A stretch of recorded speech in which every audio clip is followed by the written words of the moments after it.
A few months ago, my Navy friend received orders to relocate to Virginia. She attempted to find a tenant for her house, but faced difficulties, prompting her to ask me to stay there for free and help find a renter. Interestingly, she had to leave one of her cats behind due to space constraints at her new location, which I found a bit neglectful. Initially excited about the prospect of staying in a spacious house for free, my enthusiasm dwindled upon arrival. The house was not only large but also a complete mess, clutter everywhere, dust covering surfaces, and fleas infesting the space. It was surprising as my friend had given the impression of being someone who kept things tidy. Despite the initial disappointment, I decided to rally my friends to help clean up the place.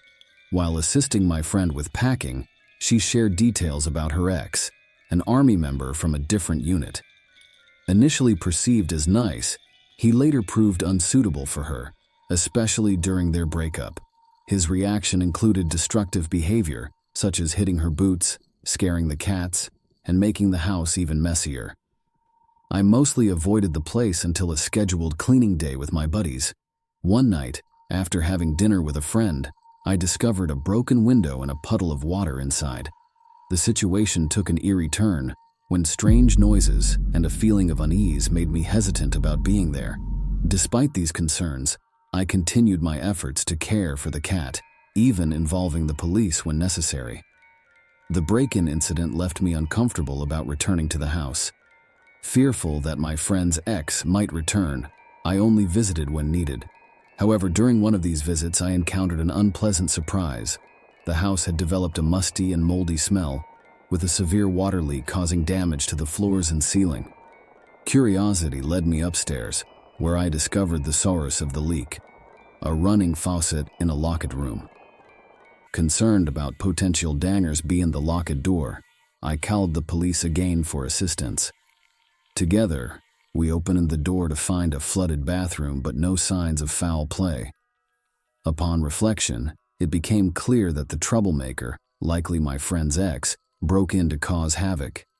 He smashed a window, turned on a faucet, and manipulated a door to flood the house. The motive appeared to be pure malice rather than theft. I handed the key to the insurance company, never returning to the place. The latest update I received was that the owner found new tenants who fixed up the house nicely, putting an end to the unsettling chapter. I encountered a series of challenges during a rather unfortunate episode while taking care of someone's canine companion. While such incidents were not entirely unfamiliar to me, this particular ordeal stands out as the most distressing.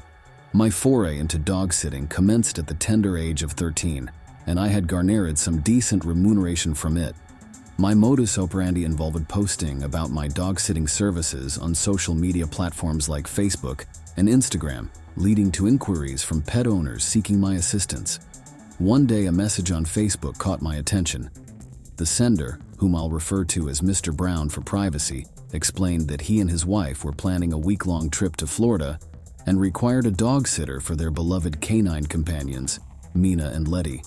Mina, a petite Yorkie, and Letty, a blue hound, were to be under my care from the 4th to the 11th of the month. Mr. Brown generously gave me the option to stay at their residence or return to my own home. Upon acceptance of the responsibility, Mr. Brown and I engaged in a detailed discussion covering aspects of the dog's routines, the house layout, and any specific instructions for their care. Upon my arrival at their abode, situated on an expansive 76-acre parcel of land in a town adorned with farms, Mr. Brown gave me a tour. The proximity of neighbors was considerable, necessitating a drive to engage in conversations. A set of rules were conveyed, with Mrs. Brown sharing anecdotes about a neighboring lady named Rose, noting her occasional confusion and tendency to mistakenly approach their property. After the Browns departed, leaving me in charge, I settled into the routine of caring for Mina and Letty. The initial days passed without incident, but on the third day, a curious encounter transpired. An elderly lady, whom I later identified as Rose, inadvertently drove into the driveway.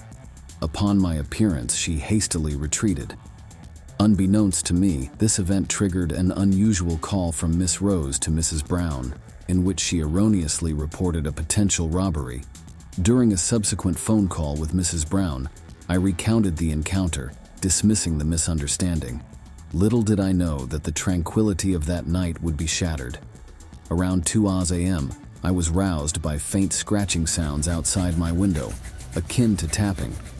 Initially dismissing it as the antics of a nocturnal creature, the persistent noise thwarted my attempts to return to slumber.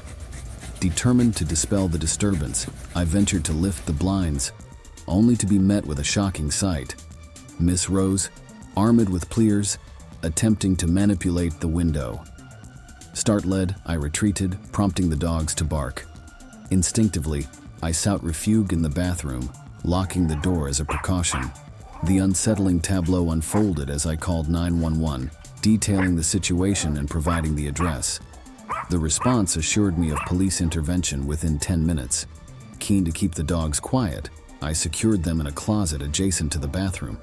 The eerie sounds of Miss Rose persistently assaulting the window persisted as I engaged in a tense conversation with the emergency operator. Suddenly, the disquieting sound of shattering glass pierced the air, intensifying my fear of a potential threat from someone in a state of confusion. After a prolonged, agonizing wait, the welcome sounds of approaching police cars finally reached my ears. With a collective effort, the officers breached the door and confronted the source of the disturbance. Miss Rose, now on her knees, persistently brandished the pliers through the crack beneath the door. The subsequent minutes were a harrowing blend of fear, tears, and desperate pleas for her to desist. With the arrival of the police, the situation slowly began to diffuse. Miss Rose, now in handcuffs, continued to maintain her innocence, while I slowly unlocked the bathroom door under the assurance of the officers. Subsequent interactions with law enforcement and a detailed report at the police station solidified the nightmarish reality of the incident. The aftermath of this harrowing experience left me too petrified to remain alone. Seeking solace at my parents' house, I recounted the ordeal to them. The next day, a conversation with Mrs. Brown ensued, and despite expressing my reluctance to return to the premises, I received full compensation for my services. The scars of that unnerving night continue to linger, serving as a stark reminder of the unpredictable challenges that can unfold in the seemingly routine task of caring for man's best friend. Many moons ago, my family and I found ourselves residing in Colombia, nestled in the comfort of my mother's abode. The place exuded tranquility, and initially, there were no signs of trouble. However, as the months rolled by, around the third month, peculiar occurrences began to unfold. On a typical day, I returned home to an unsettling feeling that permeated the air. My loyal canine companion, who rarely ventured into my room, was inexplicably present this time.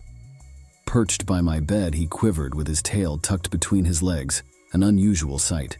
Assuming he was merely enjoying a breeze, I was perplexed, especially since the window was closed. Strangely, he seemed genuinely frightened. In the following hours, my furry friend joined me on the bed, and we shared a moment of repose. However, upon awakening, a disconcerting sight awaited me, a dark, towering shadow resembling a person. Dismissing it as a dream, I tightly shut my eyes only to find it persistently lingering next to the door upon reopening them. As weeks elapsed, sleep became elusive, and my own room transformed into an unwelcome space. Reluctant to share my eerie encounters with my mother or sister, I kept my fears hidden, fearing ridicule. The unsettling dreams intensified, revealing a complex dynamic between the shadow in my room and a man-like shadow in my subconscious. The two seemed at odds, fostering an atmosphere of unease. Attempts to communicate my discomfort were met with hostility, trapping me in a cycle of dread. The paranormal disturbances escalated when I was home alone. Doors would slam shut, glasses would crash to the floor, and an ominous presence lingered. In a fit of frustration one day, I unleashed a primal scream, and in the ensuing silence, the shadow vanished. Whether my outburst banished it or some other force was at play, the specter disappeared. However, even a year later, the residual nightmares linger, casting a haunting shadow over my nights. On another note, my family shared a fondness for camping, a cherished tradition that occurred 3 or 4 times a year. Typically, we opted for conventional campsites like Yogi Bear, Jellystone, or KOA.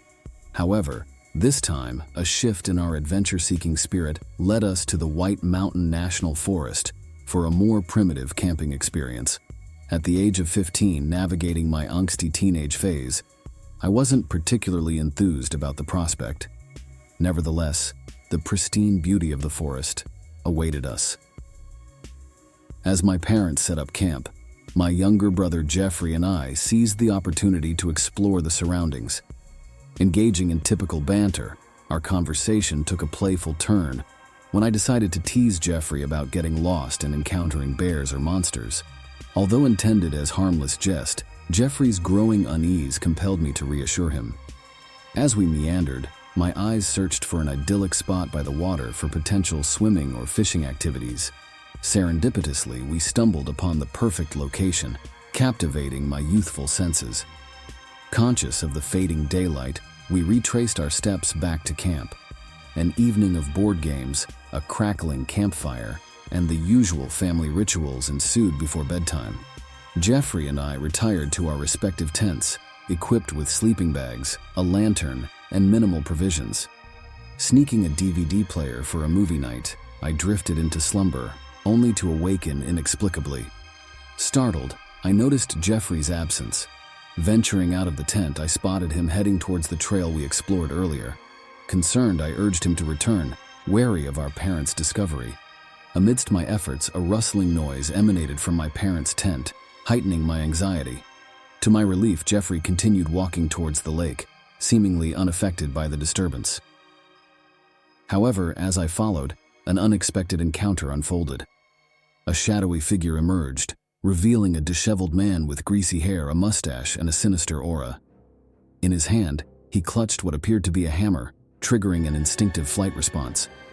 Snatching Jeffrey, we attempted to circle around the man, navigating the dark terrain. The ominous figure, breathing heavily with wide-open eyes, intensified our fear. Successfully returning to the camp, we sought refuge with our parents, only to discover the man had absconded with our dad's truck. A string of unsettling events ensued, emphasizing the vulnerability we experienced that night. In retrospect, the man's intent remains a haunting mystery. The incident left an indelible mark on our camping escapades, underscoring the fragility of our safety, even in the heart of nature.